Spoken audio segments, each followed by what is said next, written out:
Saat ini sudah bergabung juga bersama kami ada Peggy Setiawan. Mas Peggy Setiawan, kami ingin kejelasan dari Anda karena Mas Peggy sempat menyatakan kesaksian Aib ini benar-benar tidak bermoral dan palsu banget. Bagian mana Mas yang tidak bermoral dan palsu ini Mas Peggy?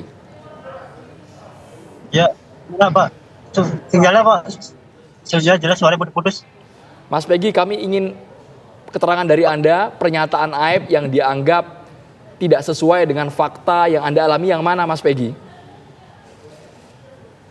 Motor, masalah motor tuh Iya, perihal itu karena pernyataan dari itu terutama masalah motor, masalah dia melihat saya di malam kejadian itu sangat tidak sesuai, Pak. Ya, Mas Peggy sebelumnya tuh emang bener nggak pernah mungkin papasan sama Aib atau ketemuan sama Aib atau oke lah mungkin nggak kenal dekat gitu, tapi tahu aja pernah nggak sih Mas Peggy? Nggak pernah sama sekali, Pak. Nggak pernah sekali, Bu. Tapi seperti ini Mas Peggy, soal motif kan, karena pernyataan dari Aib ini cukup fatal Mas Peggy. Ketika ada motifnya Peggy ini melakukan pembunuhan, pemerkosaan ini dan ternyata semuanya tidak terbukti. Peggy tahu motifnya dari Aib ini apa? Nah, jadi saya bingung karena saya kan lagi di Bandung lagi kerja. Jadi bingung saya dia kayak bagaimana gitu. Sementara saya ada di kerja di Bandung. Bikin rumah. Saya bilang seperti itu. Tapi dari orang-orang yang mungkin berada di sekeliling Mas Peggy, katakanlah teman-teman sepermainan Mas Peggy, ada yang pernah kenal nggak sosok Aib ini seperti apa? Nggak ada sih, nggak ada sama sekali, nggak ada. Nggak ada sama sekali. Nah, Mas Peggy ini kan kemarin sempat mengatakan ingin bertemu dengan Aib. Apa yang kemudian ingin disampaikan dengan Aib yang sampai sekarang juga Aibnya nggak kelihatan nih di mana lokasinya?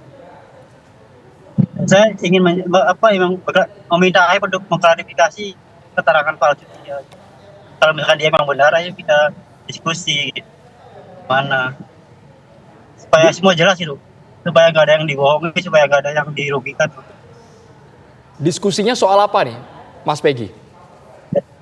Keterangan mereka, keterangan dia. Yang sangat merugikan Mas Peggy yang mana Mas, keterangan dari Aib ini? Semuanya, hampir semuanya merugikan. Kalau lo sekarang ini Aib ada di depan Mas Peggy, apa yang mau Mas Peggy omongin ke Aib? Kenapa kamu ngomong seperti itu? Kenapa kamu ngomong seperti itu? Padahal saya nggak pernah punya salah sama kamu, nggak kenal sama kamu, dan saya sama sekali tidak pernah mengenal kamu. Kenapa kamu bisa setega itu? Seorang yang tidak pernah memiliki masalah dengan kamu. Baik. Mas Peggy, kami ingin ketegasan dari Mas Peggy yang menyatakan bahwa sesungguhnya semua kesaksian dari Aib ini menurut Mas Peggy adalah tidak benar, adalah palsu. Apa yang menguatkan itu Mas Peggy? Karena saya ada di Bandung. Karena saya lagi ada di Bandung, lagi kerja. Saya saksi punya. Terus sementara saya juga diri saya yakin memang saya tidak bersalah kok. Ya. Mas Peggy, saat ini kan pihak dari kuasa hukum sudah melaporkan Aib kepada pihak berwajib. Bagaimana respon dari Mas Peggy? Apakah itu keinginan dari Mas Peggy atau ini adalah saran dari kuasa hukum yang kemudian dilakukan oleh kuasa hukum? Jadi keinginan kami semua, terutama saya juga. Karena saya pengen nyari kebenaran, pengen nyari keadilan. Harapannya kemudian untuk Aib itu apa? Apakah Aib itu Mas Peggy maunya Aib ditangkap sama polisi atau gimana Mas Peggy? Kalau yang bersalah. Ya kalau misalkan yang bersalah dapat dihukum, kalau misalnya benar ya tetap dibebaskan. Yang fair aja gitu. Mas Peggy, tapi sempat tidak pernyataan Mas Peggy ini dipertemukan, di cross check sama pihak kepolisian dengan Aib? Tidak pernah. Tidak pernah. Sedikit pun tidak pernah Mas Peggy? Tidak pernah sedikit pun. Ya. Mas Peggy, waktu itu kan Mas Peggy sempat ditahan sama polisi. Nah, selama proses ditangkap polisi itu Mas Peggy pernah dipertemukan dengan si Aib atau dengan si Dede? Tidak pernah. Baik, Mas Peggy Setiawan, kami juga ingin tahu jika memang Mas Peggy ini siap untuk melaporkan Aib, apakah artinya Mas Peggy juga siap untuk menjadi saksi bagi 6 atau 7 terpidana lainnya, Mas Peggy? Kalau memang diperlukan saya siap, tapi kalau misalkan tidak ya saya langsung serahkan ke kuasa hukum. Mas Peggy, terakhir saya ingin dengar tanggapan Mas Peggy dan juga mungkin apa yang ada di pikiran Mas Peggy saat ini. Beberapa kali kita berbicara dengan narasumber, betul Mas Peggy dari pra-peradilan Mas Peggy menang. Tapi tidak menutup kemungkinan bahwa ketika dilakukan penyelidikan lebih lanjut lagi, Mas Peggy jangan-jangan bisa ditersangkakan kembali. Apa kemudian yang muncul di pikiran Mas Peggy seperti itu? Ya biarkan saja, karena saya tetap pada pendirian saya, karena saya tidak bersalah. Oke.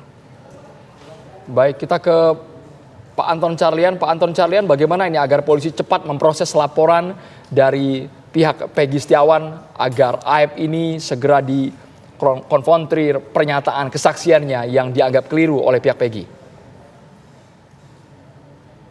Saya sangat setuju bahwa berita acara AIP saat itu apa yang dikatakan. Nah, itu harus diurut satu persatu. Nah, kemudian juga di samping diurut satu persatu pun juga nanti bukan hanya AIP saja, tetapi kesaksian-kesaksian yang lain, terutama yang 6. Dan setelah itu pun juga saya sangat setuju juga bahwa ini harus dikonfrontir. Dilihat fotonya, betul enggak waktu berpapasan ini, melihat orangnya ini, AIP yang ini.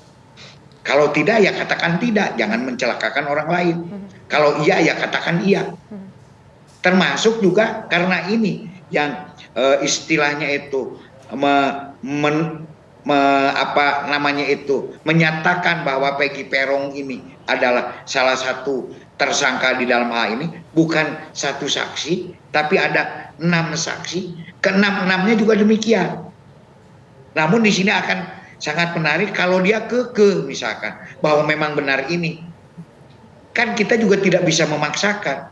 Ini akan jadi sebuah pertanyaan gitu. Kenapa demikian? Makanya di dalam hal ini ya Polri pun juga harus segera untuk ya mengkonfrontir satu dengan yang lain, terutama yang 6 ini sendiri, siapa sebetulnya Peggy Peron yang disebutkan sesuai dengan yang ada di dalam peristiwa tersebut. Oke. Tapi kalau untuk yang 8 orang, mungkin ini untuk PK-nya itu ya harus ditemukan bukti yang baru. Tidak bisa didasarkan atas bukti pra-peradilan. Karena bukti pra-peradilan ini tidak menyangkut para tersangka yang sudah ada di dalam sekarang ini. Ini hanya khusus untuk Peggy Setiawan yang bukan Peggy Peron. Nah, jadi kalau dihubungkan dengan masalah pra-peradilan, ini mungkin ya harus kita pikirkan kembali. Dan untuk Polri, saya kira saya sepakat harus secepatnya karena dari kesaksian-kesaksian ini jangan sampai mencelakakan orang lain, harus dibuka seterang-terangnya. Baik, kita dapat poinnya Pak Anton. Tidak, karena bukan satu orang.